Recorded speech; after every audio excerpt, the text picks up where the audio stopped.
Hello everyone, নতুন দিনে আরও একটি নতুন ব্লগের সাথে হাজির আমি প্রিয়া। আমি দাঁড়িয়ে আছি এখন হোটেলের একদম সামনে, আর এখানে গাড়ি দাঁড়িয়ে রয়েছে, আমাদের সমস্ত লাগেজ ওখানে তোলা হচ্ছে।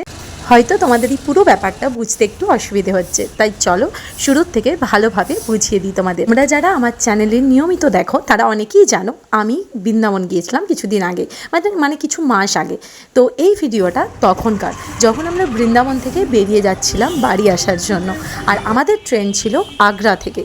আর আমাদের প্রত্যেকেরই একটা ইচ্ছে ছিল, যেহেতু আমি পুরো ফ্যামিলির সাথে গেছিলাম, যে একবার যেহেতু আমরা আগ্রা থেকে ট্রেনে যাবো, তাই আমরা তাজমহল এবং আগ্রার কিছু সাইট সিন আমরা ওখানে দেখব।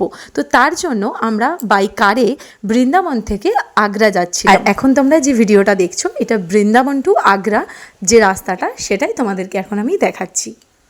প্রায় 60 কিলোমিটার আমরা গাড়িতে আসার পর এখন আমরা পৌঁছে গেছি আগ্রাতে।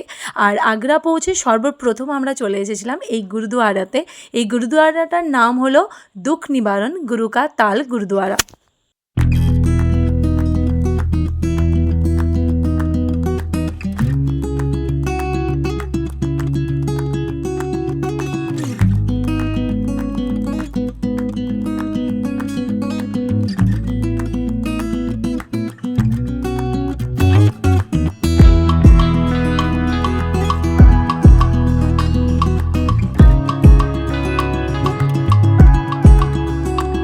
আগ্রাতে এই যে গুরুদুয়ারাটা রয়েছে, এটার এরিয়াটা ভীষণ রকমের বড়।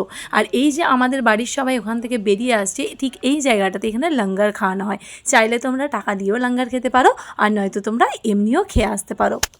গুরুদুয়ারা থেকে বেরিয়ে এসে এখন আমরা চলে এসেছি আগ্রা ফোর্টে, এবং এখানেই আমাদের গাড়ি ছিল। আর এর ঠিক অপোজিটেই আছে মেট্রো স্টেশন। আর এখানে গাড়িতে লাগেজ রেখে আমরা এখন যাব মেট্রো স্টেশনে। তো ওখান থেকে টিকিট কেটে আমরা মেট্রোই করে যাব তাজমহল দেখতে। তো চলো যাওয়া যাক সেখানে।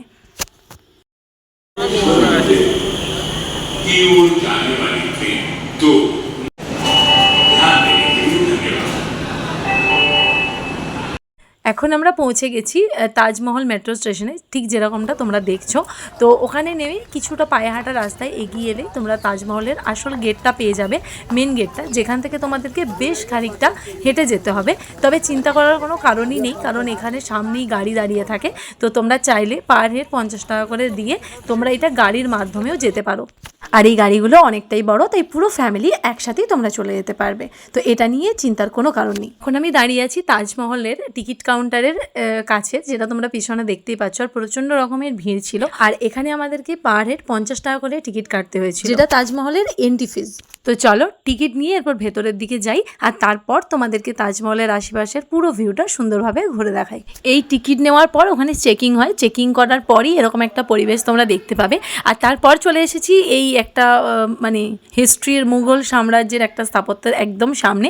তো চলো তোমাদেরকে সামনের দিকে যাই। আর ওই যে জায়গাটা তোমরা এখন দেখতে পাবে, ওর ভেতর দিয়ে গেলেই আমরা তাজমহল দেখতে পাবো। তো চলো সামনের দিকে যাওয়া যাক আর তোমাদেরকে দেখানো যাক।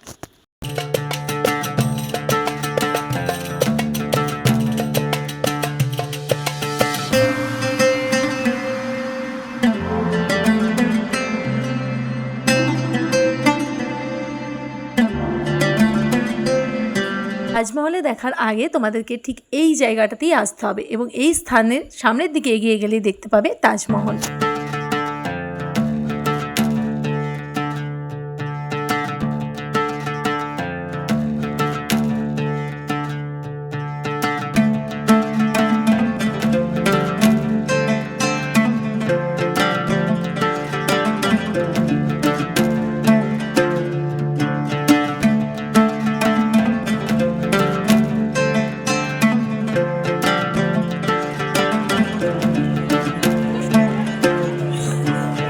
বহুদিনের একটা ইচ্ছে ছিল যে তাজমহল দেখব, কিন্তু সেটা ভাবিনি যে পুরো পরিবারের সাথে এই জায়গাটায় কখনো আসতে পারবো।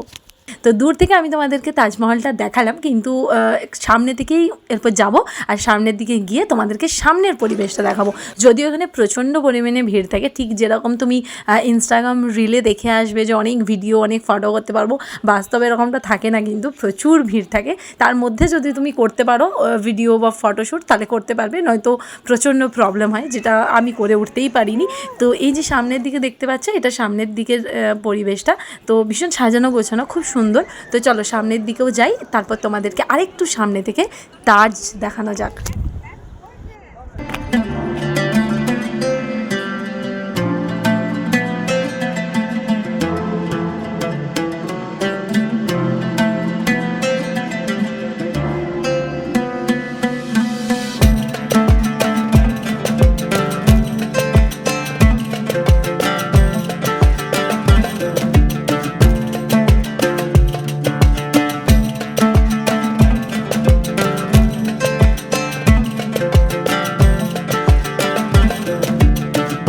হাঁটতে হাঁটতে এখন আমরা চলে এসেছি তাজমহলের একদম সাইডে, যমুনা নদীর একটা তীরে। এখান থেকে ভিউটাও খুব সুন্দর লাগছে, মানে একটা সাইডে এরকম সুন্দর যমুনা নদী আর এক সাইডে তাজমহল। সত্যি দারুণ দেখতে এই জায়গাগুলো। আমার মনে হলো এই সব জায়গা বিকেলবেলা ভোরবেলা এখানে এইরকম টাইম এলে হয়তো একটু ফ্রি ফাঁকাও হবে, আর তোমরা ইচ্ছে মতো ভিডিও বানাতেও পারবে। তো যেহেতু আমাদের কাছে সময় ছিল না, আমাদেরকে দুপুরবেলাতেই আসতে হয়েছিল। তোমরা প্রথমেই দেখেছিলে যে এখানের এন্ট্রি ফিজ আমাদের কাছ থেকে 50 টাকা নিয়েছিল। সেটা হলো তাজমহলের এই পুরো পরিবেশটা ঘুরে দেখার জন্য। কিন্তু তোমরা যদি তাজমহলের ভেতরে যেতে চাও, মানে তাজমহলের ভেতরে কী কী আছে সেগুলো জানতে চাও, তাহলে তোমাদেরকে এখানে তাজমহলের ওপরের দিকে লাইন করানো থাকে, সেখানে এসে তোমাদেরকে 250 রুপিস পে করতে হবে। আর তোমরা তারপর সেখান থেকে টিকিট নিয়ে তোমরা তাজমহলের ভেতরে পরিবেশটা দেখতে পারবে। কিন্তু যেহেতু আমাদের কাছে সময় ছিল বড্ড কম, আমাদের ট্রেন ছিল, তাই আমরা ফ্যামিলির সবাই মিলেই ডিসাইড করেছিলাম যে আমরা এইবারে আর ভেতরের দিকে যাব না, কারণ আমাদের শরীরটাও ঠিক চলছিল না সবাইকার।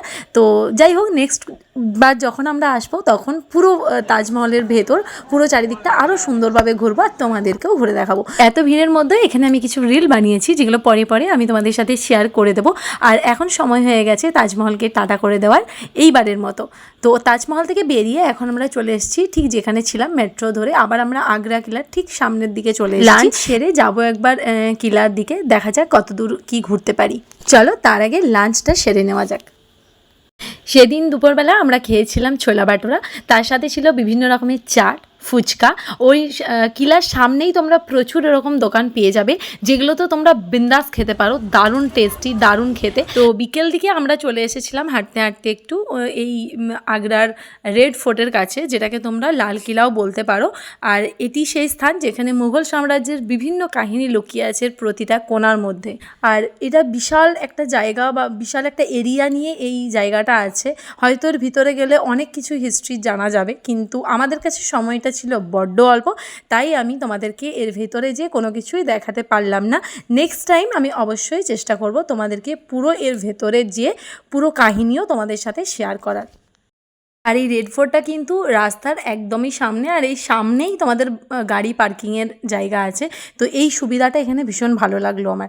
তো আগ্রা কিলার কাছে বেশ কিছুটা টাইম আমরা কাটিয়ে কিছু ছবি টবি তুলে এখন আমরা চলে এসেছি ট্যাক্সি স্ট্যান্ডে। এবার আমরা এখান থেকে যাব আগ্রা স্টেশন, এবং ওখান থেকে ভোরবেলা গাড়ি করে আমরা ফিরবো বাড়ির উদ্দেশ্যে। তো চলো, আজকের এই ভিডিওটা তোমাদের কেমন লেগেছে জানাতে কিন্তু একদম ভুলো না। ভালো লাগলে একটা লাইক করে দিও, আর চ্যানেলে নতুন হলে সাবস্ক্রাইব করে দিও। তাড়াতাড়ি দেখা হবে নতুন আরও একটি ব্লগ নিয়ে। ততক্ষণের জন্য নিজে ভালো থেকো, অপরকেও ভালো রেখো। টাটা।